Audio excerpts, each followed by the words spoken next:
Now, the most important thing, characters. This is just the history. Now let's come to the character. Before wealth, she was known to be noble. How many of you in this room, don't show me hands, when you go home and sit with yourself, again, brothers and sisters, you're going to say to yourself, you know, when my name is being mentioned, remember the play? I'm going to be remembered as the noble woman.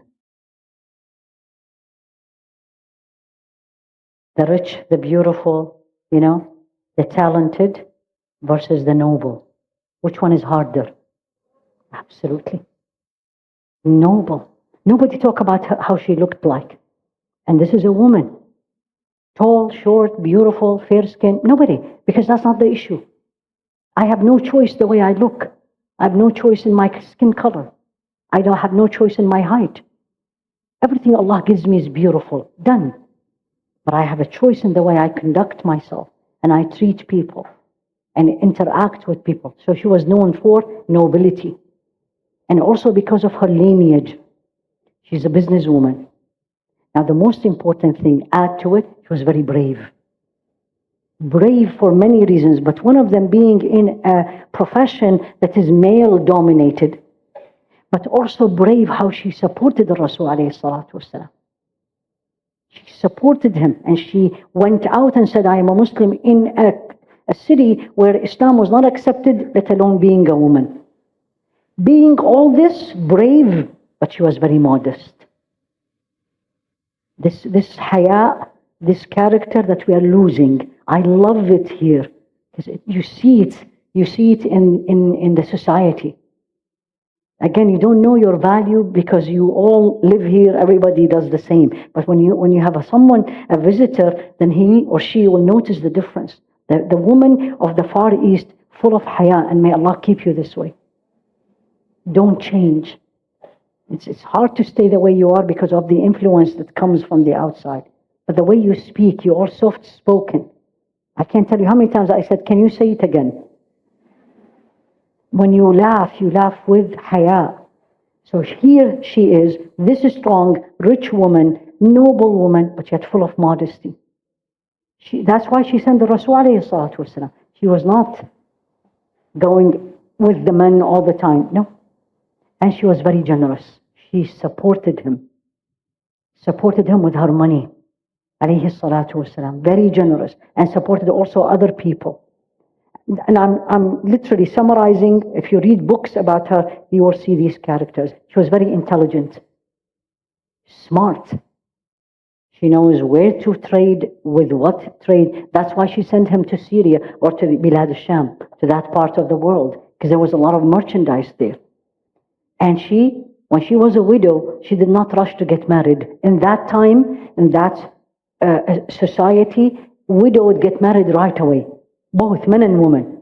Not her. She waited. She doesn't want to be like everybody else. Just because everyone is getting married, I have to get married. No, I'm going to get married when it is good for me by the standard of Allah. Don't forget that. Don't forget that. It's not the standard of the society. Standard of Allah subhanahu wa ta'ala.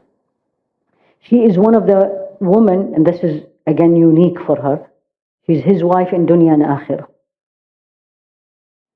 Don't you want love to meet her? When I was preparing this, I was like, I don't know, if I see her, what will I say? Subhanallah, subhanallah. And when Rasul alayhi salatu wasalam, even before he became a Rasul alayhi salatu wasalam, and this is for everybody, this is how you support your spouse. Is when he used to go for seclusion, and you know all this story, and used to go for seclusion for days. You know that. He didn't say, you left me alone, and here I am with the children and all this. You know why you're laughing? What did she do? She prepared food. And she went and gave him the food. Gave him a space, as we say these days. Each human being of us, each one of us, need their own space sometimes.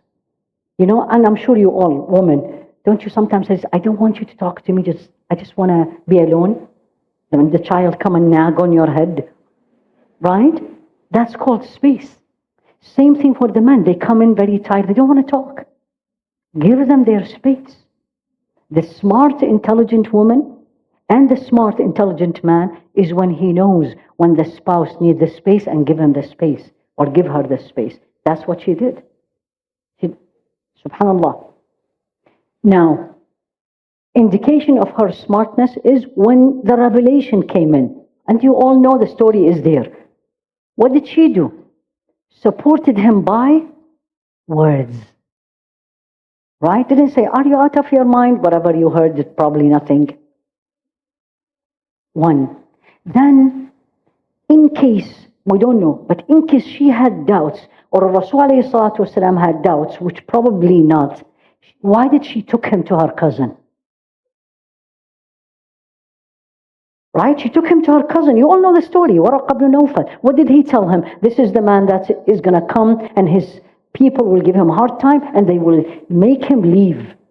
And Rasul alayhi salatu wasalam said, Amukhrijunihum, they will make me leave Mecca. So basically what did she do? She supported him, knew what he needs at the moment and acted. He didn't tell her go to Waraq. You don't read anywhere they said he asked her. She took him. Now remember, this is a woman of paradise. The woman of paradise, and I say this to myself before anyone, or a person of paradise, has to be different and special. You have to do something 99% of the people will not do. So when you walk, and subhanAllah, I thought everybody in Malaysia looked like you. It turned to be not, or Kuala Lumpur. So yesterday I was able to walk, and I was like, oh, so there is people who are not like I see. Let's put it this way, right? So when you are there, and probably here is much less than when if you live in the West, and you're the only woman, or you're the only man, right? Everybody is drinking and you're not. Everyone is whatever and you are not. Remember, you have to be different, because Jannah is different. And it's not going to be given to everybody. أَلَا إِنَّ سِلْعَةَ اللَّهِ غَالِيَةٌ أَلَا إِنَّ سِلْعَةَ اللَّهِ الْجَنَّةِ. What Allah has is very expensive. And what Allah has is Jannah. So remember this. Work and be different. Something she was the only one woman who got that. Allah greeted her. You've seen this here. Sayyidina Jibreel came to Rasul alayhi salatu wasalam. And he said, she's going to come in, bringing you food. Tell her, Allah send his salam. Ya Allah. And what do you answer Allah? Do you say, wa alaykum salam? See how smart she is. What do you say? And she said, Allahumma anta salam, wa minka salam, tabarakta ya dhal jalali wal ikram.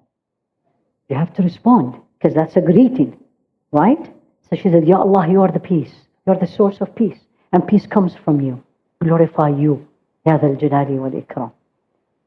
Again, how special she was that Allah, from all his creation, sent her salam. And Sayyidina Jibreel, of course, after Allah subhanahu wa ta'ala, sent her salam. The only woman that Sayyida Aisha used to be very jealous of, and she has not met her, was Sayyida Khadija. And the only woman that he will not allow anyone to say anything about her.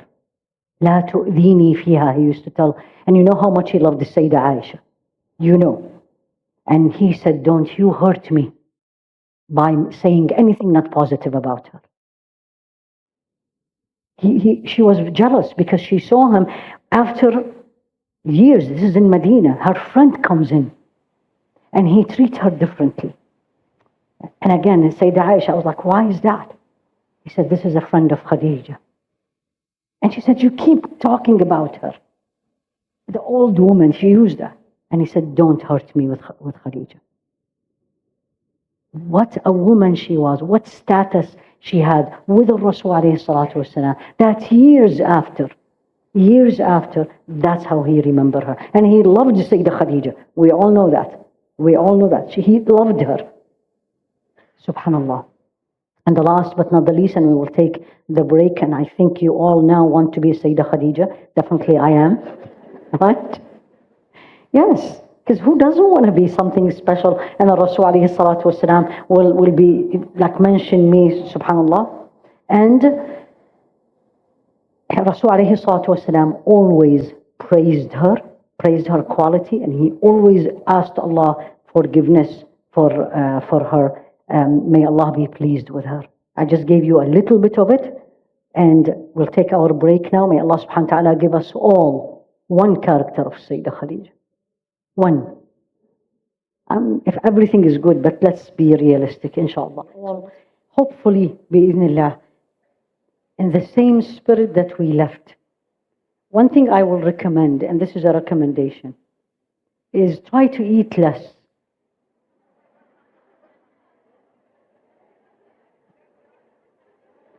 Right? There's a lot of temptation outside.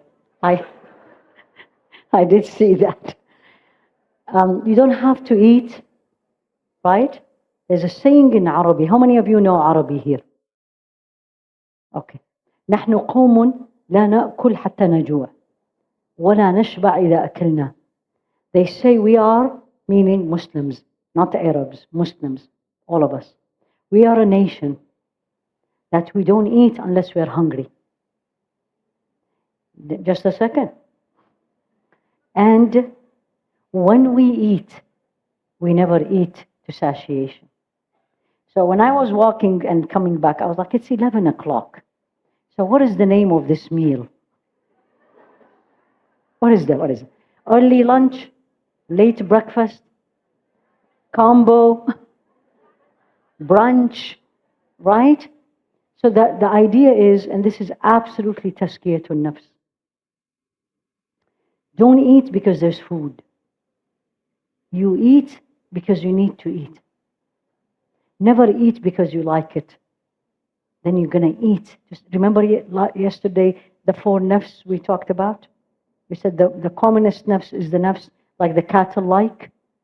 What makes that nafs happy is to eat and drink and sleep and have relationship. We don't want to be this. We are human beings. Allah subhanahu wa ta'ala has elevated us. Karramna bani Adam. So you want to support, which I am fully with supporting every Muslim business, buy it, but don't eat it. Take it with you home. Yeah? What is wrong with that? So you have done both, you supported, but don't just eat because it's a 10 minutes break, and then what happens? You'll come late, and then you have to drink something, and by the time you settle, half of the lecture is gone. And again, it's an opportunity of ilm, where I studied, and my teachers, especially before I moved to Saudi, will never allow us to bring a single food in the class.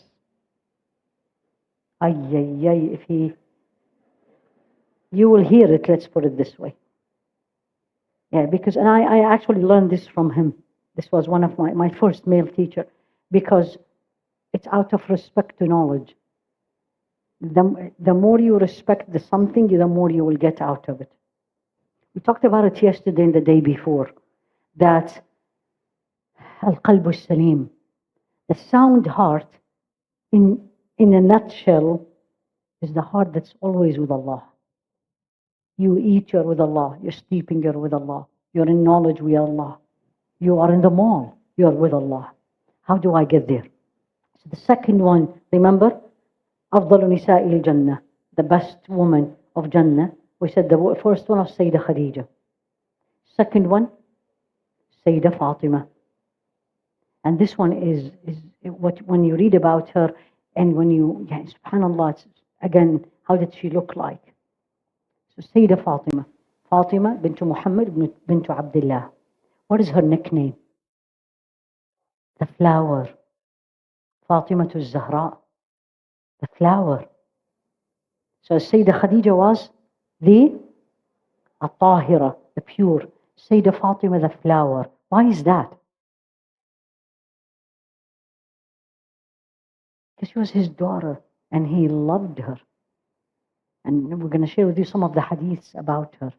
So she's like a flower to him, alayhi salatu wasalam. She was not only the daughter of Rasul alayhi salatu wasalam, but she was also a muhadditha. She narrated hadiths from Rasul alayhi salatu wasalam, and companion narrated hadith from her also. Now characters. Now this is a younger girl, right? This is a young girl. Who's her mother? Sayyidah Khadija. Who's her father? Sayyidina Rasul alayhi salatu wasalam. So let's look at that. Number one, she was very well known to be patient. Patient. Persevering.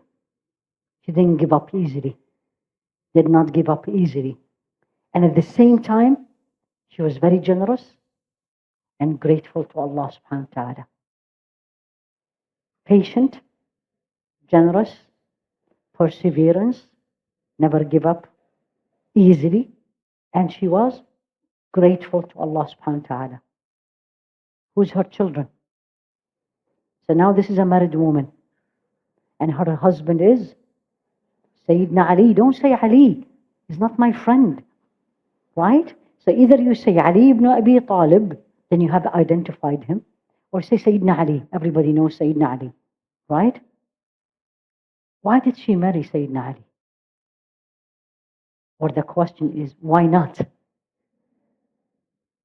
He was not rich, he was very poor. Very poor. Now remember, I want you to compare. Sayyidah Khadija, she married also very poor. Right? And this is her daughter, the daughter of Rasul alayhi salatu wasalam. Imagine. Right? So absolutely nobility in the sight of Allah. But she married Sayyidina Ali. She was 15 when they get married. But the marriage didn't take place till she was 18 and he was 21. What made you marry Sayyidina Ali? So number one is his courage. You know the story, 16 years of age. They were about to kill him. Courageous. And supporter of her father. And before supporter of her father, a supporter of the deen. A man stood up for the deen. A man was willing to give his life for the deen. Those are the people that we need to think of for marriage. And when you read this is what I tell people all the time. When you read the seerah, it's like the seerah again, seerah course, you say this. It's not about seerah course. It's about what is in that seerah that I need to learn and I need to apply in my life. When I look at the best woman of Jannah, the father is Sayyidina Muhammad, alayhi salatu wasalam. The mother is Sayyidah Khadija. And then she marries very poor. Very poor. And she didn't marry him because he's the cousin of her father. There's so many other cousins. But it's his sacrifice for this deen and his support of her father, alayhi salatu wasalam. Now she also, she used to be another nickname, very nice this one, Ummu Abiha, the mother of her father. Memorize this is only her. Ummu Abiha, the mother of her father. Because she looked like him, the closest one to him was her. And also she took very good care of her father.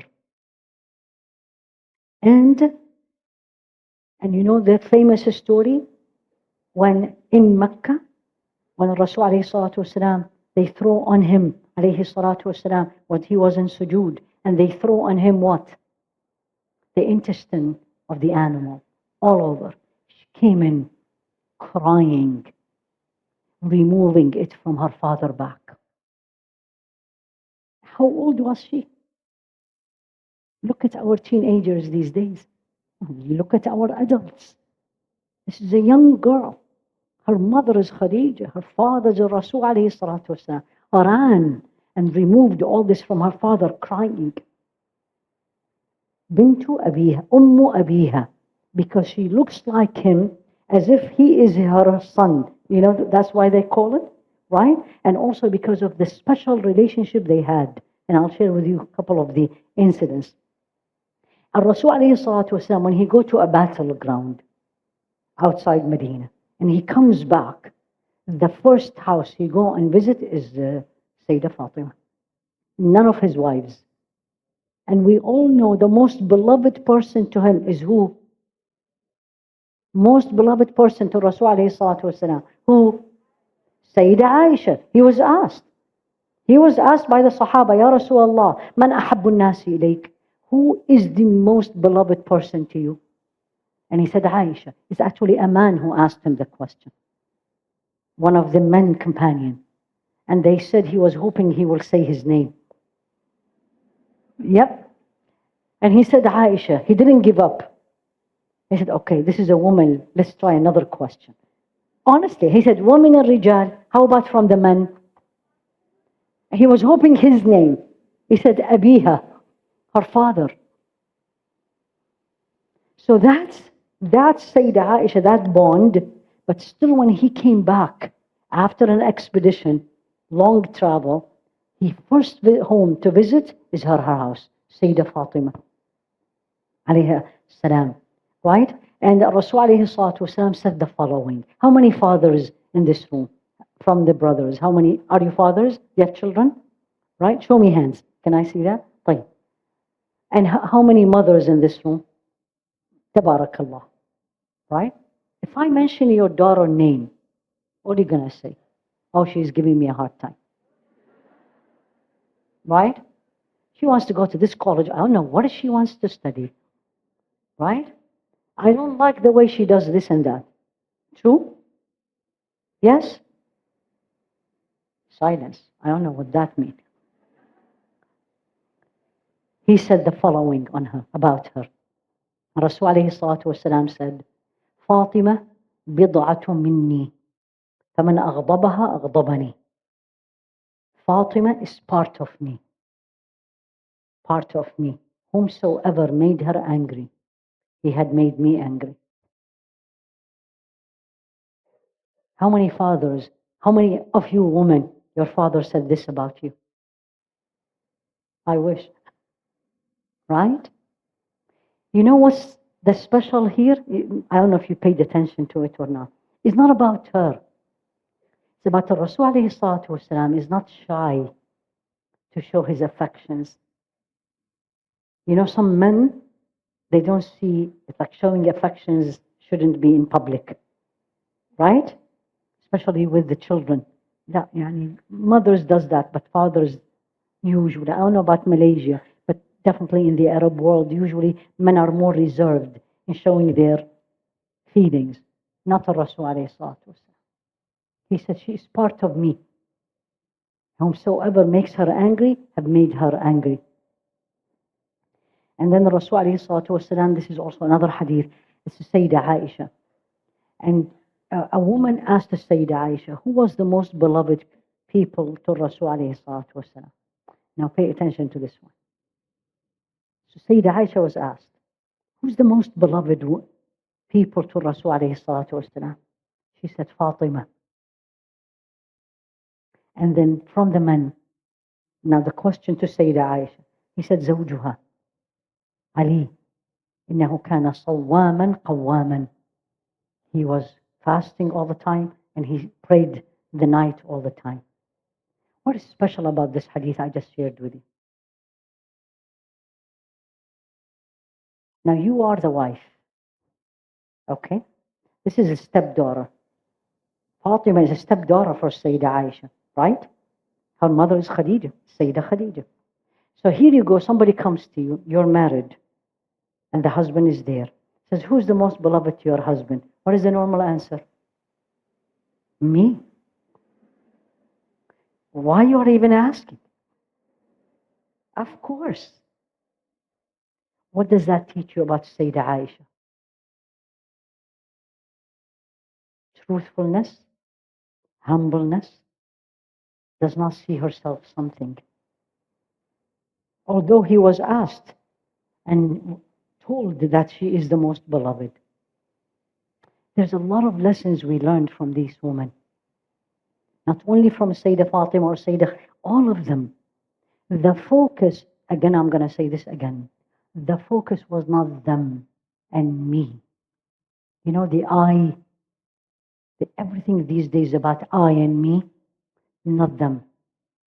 This is a woman asked her, who's the most beloved people to your husband? And she said, Fatima, stepdaughter.